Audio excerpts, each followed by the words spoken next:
여러분, 오늘은 부활주일입니다. 부활주일, 저희들이 늘 한 년마다 부활주일이 되면요 새 가족을 초청해서 예배를 드립니다. 오늘 처음으로 초청받아서 오신 분도 제가 보니까 한 분 정도 보이는, 한 두 분 정도 보인 것 같습니다.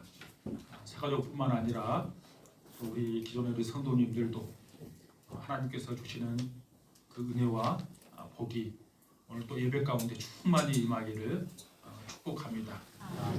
여러분 참 잘 오셨습니다. 참 잘 오셨습니다. 그렇게 인사하시고 뒤에 사람에도 그렇게 인사하시고 참 잘 오셨습니다. 참 잘 오셨습니다. 은혜의 자리에, 생명의 자리에, 복된 자리에 여러분 참 잘 오셨습니다. 그럼 질문 하나를 드리겠습니다.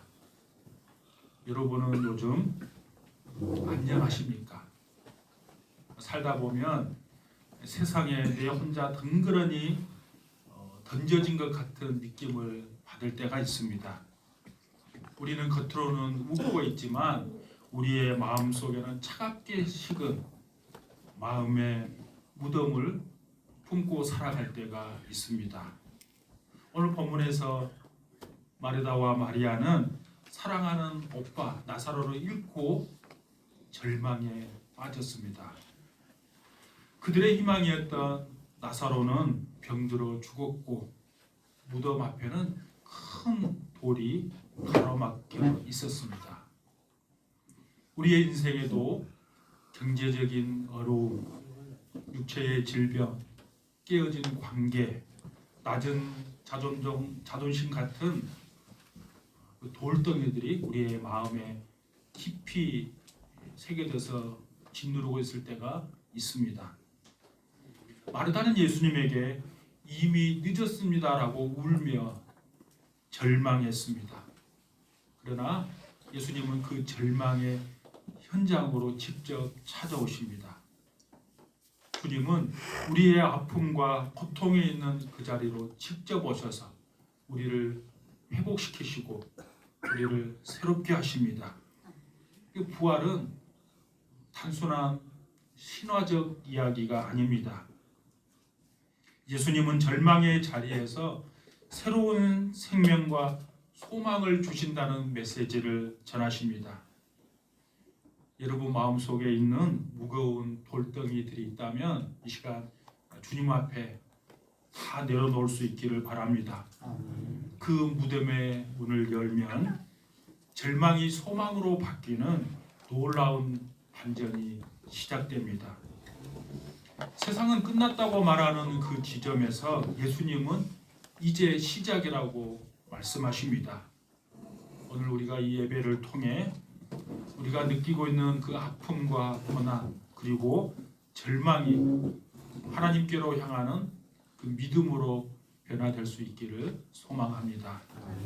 오늘 본문은 나사로의 죽음을 다루고 있습니다.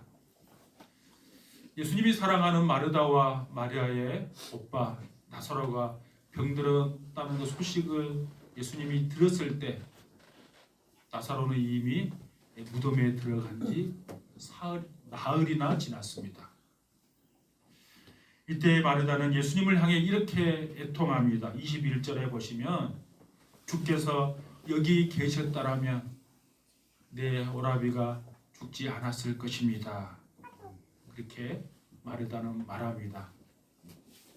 이 말 속에는 그녀의 깊은 마음속에 있는 그 절망감과 상실감이 그대로 드러나 있습니다. 마르다는 죽음이라는 현실 앞에서 희망이 사라진 상태입니다.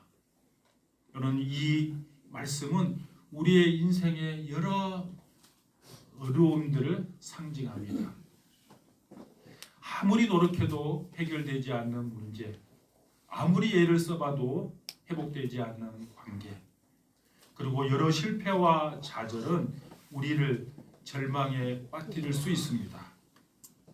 그러한 순간에 우리는 내 인생은 끝났다고 생각이 드는 경우가 많습니다. 그리고 죽음은 인생에서 가장 큰 벽이자 모두가 직면해야 하는 한계입니다. 인류 역사상 그 누구도 죽음을 극복하지 못했기 때문에 우리는 종종 인생이 결국 이렇게 끝나는구나 라는 생각에 사로잡히게 됩니다. 이처럼 죽음이라는 주제에서 우리는 사람의 힘으로는 도저히 해결할 수 없는 궁극적인 문제에 직면하게 됩니다. 이러한 고백은 마르다만의 것이 아니라 우리 모두가 느끼는 감정입니다. 삶의 여러 고난과 시련 속에서 우리는 절망의 기로에 서게 됩니다. 여러분, 그런데 예수님께서는 그 절망적인 상황 속에서 하신 말씀이 우리에게 아주 놀랍고도 강력한 말씀입니다. 예수님 마르다에게 이렇게 말씀하십니다. 나는 부활이요 생명이다. 이렇게 선언하셨습니다.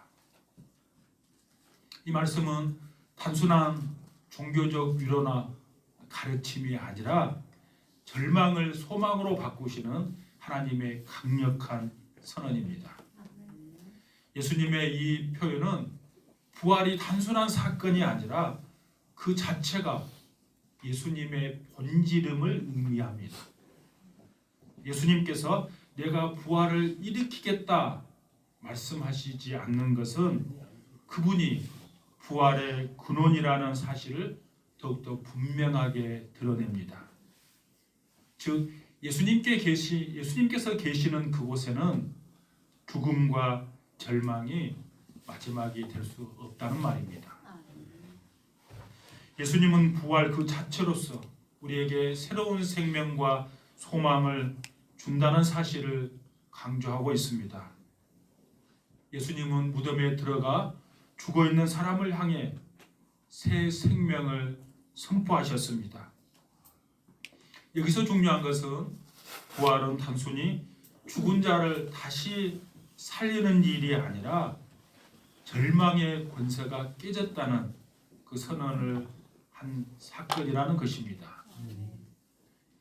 이는 죽음이나 실패가 우리의 인생의 마지막이 아님을 보여줍니다. 예수님은 사람의 눈에는 절망으로 가득 차 있는 그 상황에서도 소망의 메시지를 전달하십니다. 이러한 예수님의 말씀은 또한 우리에게 중요한 교훈을 줍니다. 우리의 인생에도 마치 죽음과 같은 무거운 짐과 고난이 있을 수 있지만 예수님은 그 상황 속에서도 소망과 새로운 시작을 우리에게 약속하십니다. 또한 예수님은 자연을 통해서도 부활의 원리를 보여주십니다. 여러분, 저는 그 일주일에 한 번, 또 월요일날, 제가 월요일에 쉬는 날이니까요. 월요일날 제 아내하고 이렇게 고락산, 이렇게 고락산은 뭐 등산한다고 하기도 좀 말하기도 좀 부끄럽죠. 그냥 이렇게 뒷동산이죠. 그렇게 제 아내랑 월요일날 아침 일찍이 산에를 가는데요. 이제 그때가 제 아내하고 제가 가장 많이 이야기하는 시간이에요. 한 1시간 반 정도 이렇게 등산을 하는데 교회 이야기도 하고 제 자녀에 대한 이야기도 하고 또 우리 삶에 대한 이야기도 나누는 아주 좋은 시간입니다. 근데 제가 2월 달에 그 산에를 쭉 올라갈 때는 모든 나무들이 다 죽어 있는 것 같았어요. 근데 딱 3월 중순이 딱 지나니까 새순이 다 하나씩 아주 미세하지만 하나씩 가지를 뚫고 나오는 거야. 봄이 오면 겨울에 죽어있던 나무에서 새싹들이 돋아나듯이 예수님은 우리의 삶에도 새로운 시작과 희망을 주신다는 사실을 여러분 기억하십시오. 따라서 부활의 메시지는 단순한 과거의 사건이 아니라 현재 우리의 삶에 적용되는 강력한 능력입니다. 예수님이 부활이요 생명이시기에 우리도 삶의 어려움 속에서도 회복과 새 출발을 할 수 있다는 믿음을 가져야 할 것입니다. 오늘도 절망을 소망으로 바꾸시는 부활의 능력이 여러분 삶 가운데 임하시기를 축복합니다. 아멘. 여러분, 부활이 우리에게 주는 선물 있습니다. 부활은 하나님께서 주시는 선물로 우리의 삶을 실제로 바꾸는 능력이 있습니다. 아멘. 많은 이야기를 할 수 있지만 세 가지를 제가 말씀을 드리겠습니다. 부활은 과거로부터 우리에게 자유를 줍니다. 그것은 용서의 선물입니다. 많은 사람들이 과거의 실수와 실패 그리고 상처에 얽매여 살아갑니다.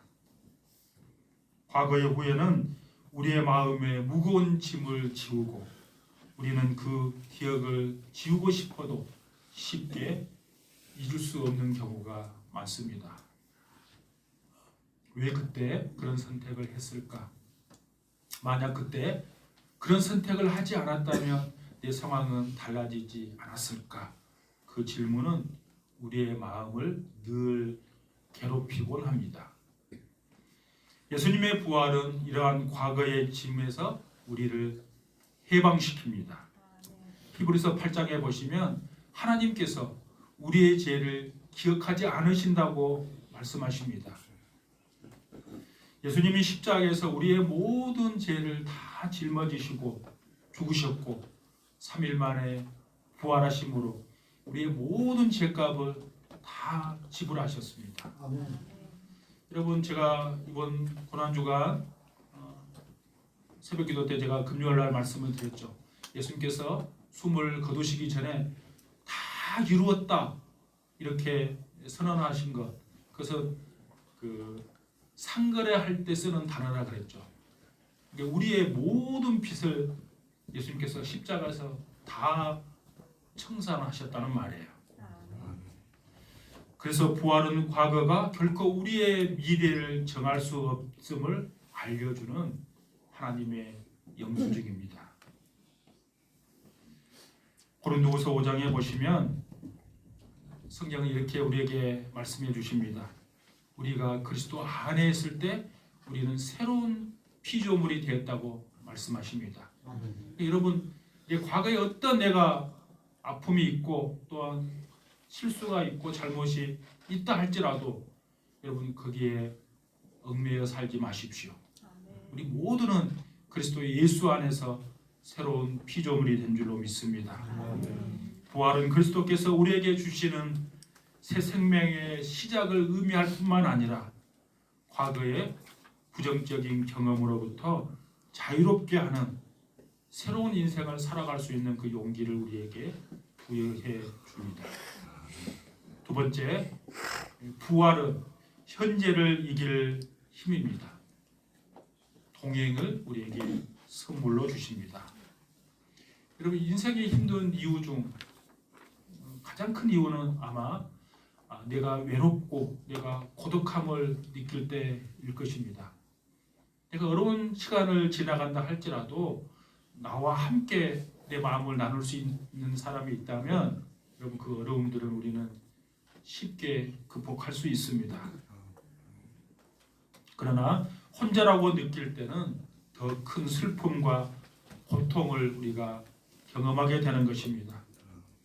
부활이 우리에게 준 의미 중 아주 중요한 것 하나는 예수님이 지금도 살아계신다는 것입니다. 예수님은 과거에 역사하셨지만 현재도 우리와 함께 하시고 우리의 삶에 직접 개입하십니다. 예수님께서 십자가에서 죽으시고 부활하신 다음에 하늘로 승천하기 전에 마지막 제자들에게 주신 말씀이 무엇입니까? 마태복음 28장에 보시면 내가 세상 끝날까지 너희와 항상 함께 하시겠다고 약속해 주셨습니다. 이 말씀은 우리가 어떤 어려운 상황에 놓여 있는다 할지라도 결코 혼자가 아님을 우리에게 전해주는 메시지입니다. 여러분, 내가 혼자라고 여러분 느낄 때가 있습니까? 임마누엘 되신 주님께서 사람들은 이해하지 못하고 함께 하시지 못한다 할지라도 주님은 내 곁에 여전히 함께 하심을 여러분 믿을 수 있기를 바랍니다. 시험이나 고난이 닥칠 때에도 예수님이 우리와 함께 하신다면 우리는 큰 힘이 되고 용기가 되고 위로가 될 줄로 믿습니다. 예수님은 마지막 부활의 날에 다시 살아날 줄 안다라고 말했던 그 마르다의 막연한 미래적 그 믿음을 교정시켜 줍니다. 부활은 지금 현재 여기서 일어나는 현재적 사건이에요. 즉 우리가 마주한 고난과 절망의 문제를 해결하는 가장 강력한 열쇠가 바로 부활입니다. 세 번째, 부활은 미래에 대한 소망입니다. 부활은 우리에게 영생을 선물로 줍니다. 인간이 가장 두려워한 것 중에 하나는 미래입니다. 그 미래 중에서도 죽음에 대한 두려움입니다. 우리가 어떻게 될지, 언제 어떤 일이 일어날지 알지 못하는, 예측할 수 없는 불확실함 속에서 살아간다는 것은 쉽지가 않습니다. 건강이나 경제적인 안정에 대한 걱정이 우리를 불안하게 하고 죽음이란 피할 수 없는 현실을 우리를 두려움으로 몰아갈 때가 있습니다. 그러나 예수님의 부활은 이러한 불안과 두려움에서 우리를 해방시킵니다. 예수님은 자신의 죽음을 이기시고 부활하셨기에 그를 믿는 우리 모두에게 영원한 영생을 약속하십니다.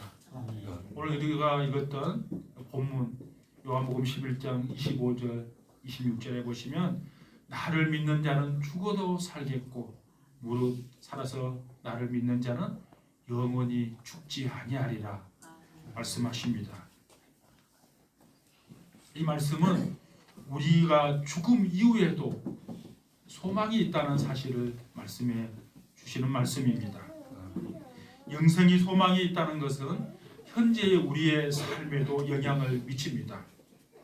아무리 고난이 있어도 이를 견딜 수 있는 힘이 있고 어떤 어려움을 닥쳐도 그것을 극복해 나갈 수 있는 힘은 우리에게 미래에 대한 소망이 있기 때문입니다. 왜냐하면 이 땅의 삶이 끝이 아닌 영원한 생명으로서의 시작이기 때문입니다. 그래서 부활은 미래의 불확실성을 밝히는 희망의 빛이 되어줍니다. 이처럼 부활은 우리의 과거와 현재와 그리고 미래의 변화를 시켜주는 놀라운 선물이 됩니다. 예수님께서 우리에게 주신 이 선물들이 우리의 삶을 새롭게 하고 절망 속에서도 소망을 갖고 살아갈 수 있도록 이끌어 주시기를 축복합니다. 예수님은 마르다에게 나는 부활이요 생명이라고 말씀하신 후에 중요한 질문을 던지십니다. 이것을 내가 믿느냐 이렇게 묻습니다. 이 질문은 마르다에게만 준 질문이 아닙니다. 오늘 우리 모두에게 주신 질문입니다. 예수님은 아무런 설명이나 추가적 기적을 수용하기 전에 먼저 믿음을 요청하십니다. 이 믿음이 하나님의 놀라운 역사를 시작하게 하는 촉매가 되기 때문입니다.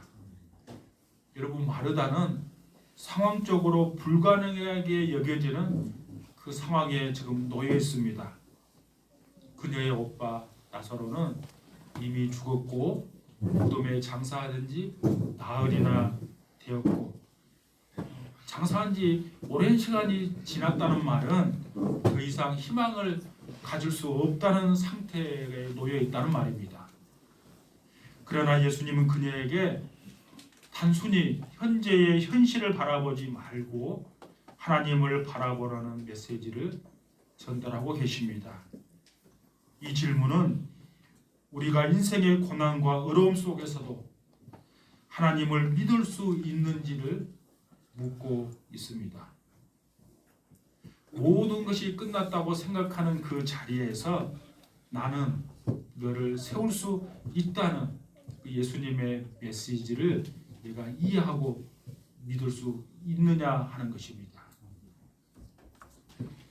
그녀가 하는 고백은 신앙의 한 면을 보여줍니다.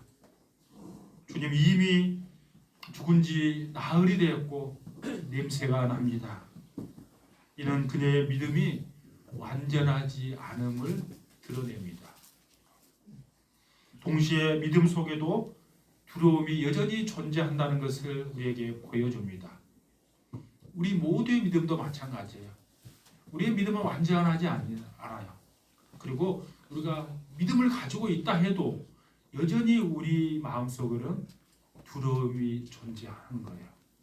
여러분 이것을 인정하셔야 합니다. 여러분 우리가 아무리 믿음을 가져도 두려움이 다 이 땅에 사는 동안 다 사라지는 것은 아니라는 거예요. 그러나 예수님은 마르다의 그 믿음을 책망하지 않으십니다. 오히려 그 불안한 믿음을 인정하시며 내가 믿으면 하나님의 영광을 보리라 라는 말씀으로 그녀를 격려하십니다. 이처럼 하나님은 우리의 믿음조차도 사용하실 수 있고 우리의 영광을 드러내는데 사용하십니다. 이것을 내가 믿느냐라는 질문은 하나님과의 관계에서 매우 중요한 고백입니다. 우리가 그 질문에 대답하기 시작할 때 어떻게 우리의 삶이 변화되는지를 보여줍니다. 우리는 종종 삶에서 마주하는 그 문제와 어려움 앞에서 두려움을 느끼고 그 문제에 집중하게 됩니다. 그러나 예수님께서 하시는 그 질문은 모든 조건과 환경을 뛰어넘어서 하나님을 바라보게 하는 초청입니다. 우리의 믿음은 하나님을 향한 믿음으로 그분이 우리의 상황을 바꾸실 수 있다는 그 능력이 있다는 것을 믿고 그분의 능력을 인정하는 데서부터 시작이 됩니다. 예수님은 또한 우리에게 손을 내미십니다.